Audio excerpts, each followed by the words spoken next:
A Rifleman Went to War by Herbert W. McBride. An Appreciation, Ottawa, Canada, November 9th, 1935. The author of this book, the late Herbert W. McBride, served in my battalion as private, non-commissioned officer, and officer. He was one of the best fighting men I knew, and was promoted and decorated on my recommendations. He was considered one of the best machine gunners in the Allied Army, also one of the best shots with a rifle. Herbert W. McBride was outstanding as a fighting man, fearless, untiring, a genius for invention, and always seeking authority to be given the opportunity of damaging the enemy. I had the greatest admiration for Captain McBride as a soldier, and with an army of such men, it would be an easy matter to win against any troops. It was such fighting ability that enabled my 21st Battalion to come home with the record of never having been given a black eye in over 4 years of active participation in the war. They never went after anything they did not take, and they never gave up anything they captured. Of the original 1,058, less than 150 are now alive, most of them buried in Flanders fields and in the Somme. W.S. Hughes, Brigadier General. Dedication.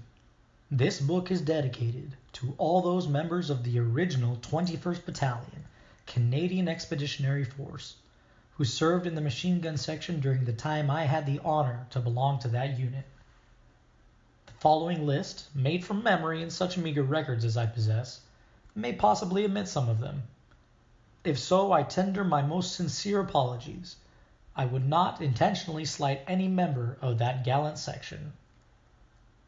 Allen, Baldson, Booker, Bouchard, Brooks, Castleman, Charles, Clark, Curry, Deegan, Delisle, Dupuy, Endersby, Eston, Flanagan, Freeman, Gillette, Gordon, Gray, Hart, Harvey, Jackson, Jenden, Johnston, Laidlaw, Lanning, Lee, Cecil, Lee, Jack, Lynch, McBride, McFarland, McGinnis, McNabb, Mangan, Meeks, Norton-Taylor, Parker, Powdash, Peverell, Redpath, Rothwell, Russell, Shangro, Shepard, Smith, Southgate, Stillman, Tinkus, Toms, Went, Williams, and Wilson. Those marked with an asterisk were killed in action. All the others were wounded. Those marked with a cross were commissioned. Herbert W. McBride. An explanation and an introduction. It fell to the lot of the author of this narrative to serve as a member of the British Army in some of the battles it fought during the not-so-recent Great War. Ever since my return to the United States, I have been asked countless questions by hundreds, yes thousands, of friends and acquaintances relative to my personal experiences in that conflict. The great majority of these questioners happened to be riflemen or soldiers of our own U.S. Army, who did not have the luck, as they expressed it, to serve in battle, or to have ever used their military rifles for the purpose for which they were designed. Yet, like myself at the beginning of that great conflict, they felt fully qualified and were eager to face the common enemy and do their bit.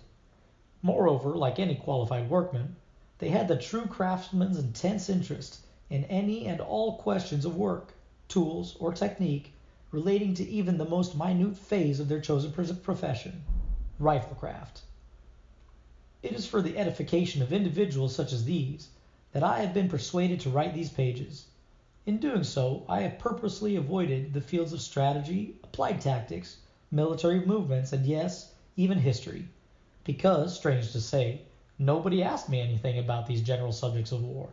Not, I take it, because they have been treated in so many other accounts, but because they are academic, theoretical, meaningless until they have been made to tick, have been taken off paper and shown on the battlefield. And here it is soon discovered that what makes them go is men. And this is just what my inquirers have been asking about. Their questions have been of seemingly insignificant things which, when they are all answered, give one some sort of a picture of men at war. Hence, and as the proper preparations for the defense of my country are yet a vital matter with myself, I have tried to do the best of my humble ability to give, in the chapters which follow, the honest answer to many of these questions regarding such small and human matters. The most important of all matters, however, because they relate directly and particularly to the individual man, with whom battles are always won.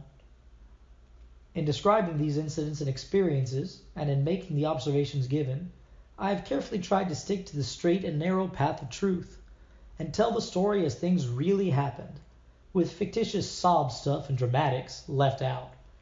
Hence, if you do not find enough material about rifle shooting or about scouting or some other phase of warfare upon which you particularly wanted information, please be lenient with the old man, and remember that I did not make the war.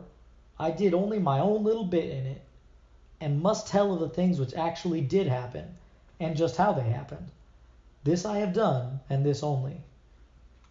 I have often said that a soldier can and does outlie a fisherman, and I still say it. But now I have come to the conclusion that he is not entirely to blame in the matter.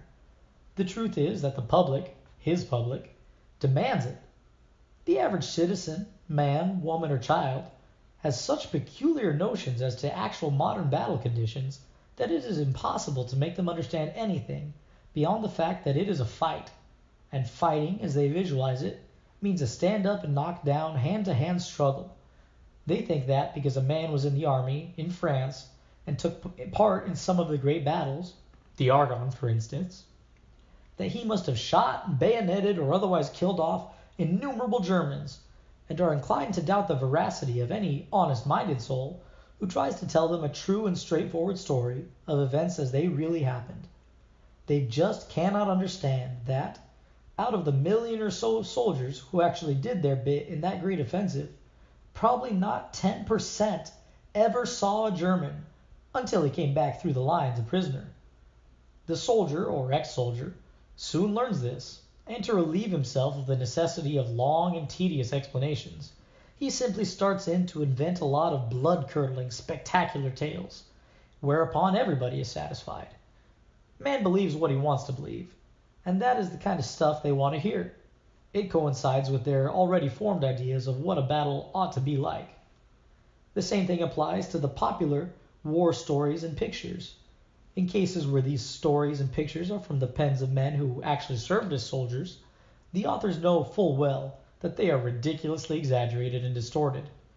But they also know that the plain, unvarnished truth would not be accepted by the public or, what is more important to them, by the publishers. So they proceed to manufacture thrills to order. This I have not done. Closely akin to this situation is the idea, prevalent among the populace of the United States at large, that the nation is safely and sufficiently protected because, in the event of foreign invasion or aggression, millions of men would immediately spring to arms, as the late Mr. Bryan expressed it. Even with the disastrous example of the last war still fresh, they just cannot or will not accept the truth that the ordinary citizen cannot be made into a trained soldier by the simple expedient of placing a weapon in his hands. Soldiers themselves, those who have gone through the mill, know all about it, but who pays much attention to a soldier in time of peace? It's Kipling's Tommy Atkins all over again. Oh, it's Tommy this and Tommy that and Tommy go away.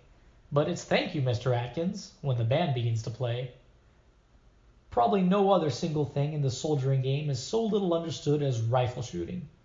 The general impression seems to be that all that is necessary is to give a man a rifle and some cartridges, and that, in some miraculous way, that man immediately becomes a perfectly good and competent rifleman, able to knock over any number of the enemy at most any range. We know, those of us who have spent years and years trying to learn the game. But how are we going to pound it into the head of the man in the street? This writer grew up in a family of shooting men, and good ones too, and kept up his training all the time, winter and summer, throughout the years.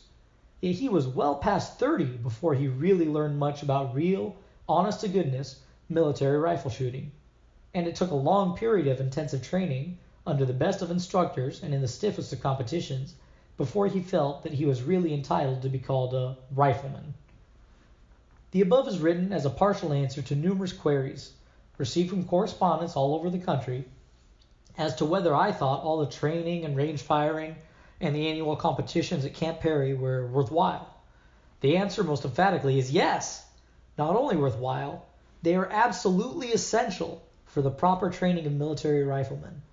Without the intimate knowledge of weapons, ammunition, and weather conditions, which can be gained in no other way, there would be no real rifleman. Every bit of information that may be picked up on the range will prove useful in war. True, it will not always nor often be possible to assume the exact orthodox positions used in competitions, and there is the matter of adjusting oneself, mentally and physically, to the stress and strain of battle. But just the same, all those fundamental principles will have an important, if even subconscious, influence, tending to increase the rifleman's effectiveness. All the rifle cranks in this country are helping the cause. Their ceaseless experiments in reloading, devising new cartridges and components, and designing new bullets, sights, and various other mechanical improvements, their indefatigable industry in trying out everything new, both on the target range and in the hunting field, all of are incalculable valuable to the military rifle game. And of special value are the great national rifle competitions, held annually at Camp Perry and similar meetings.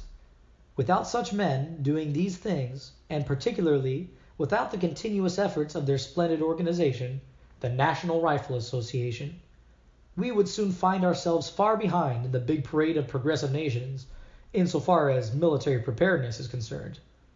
And it is for these men that I have really written this narrative. Herbert W. McBride, Indianapolis, Indiana.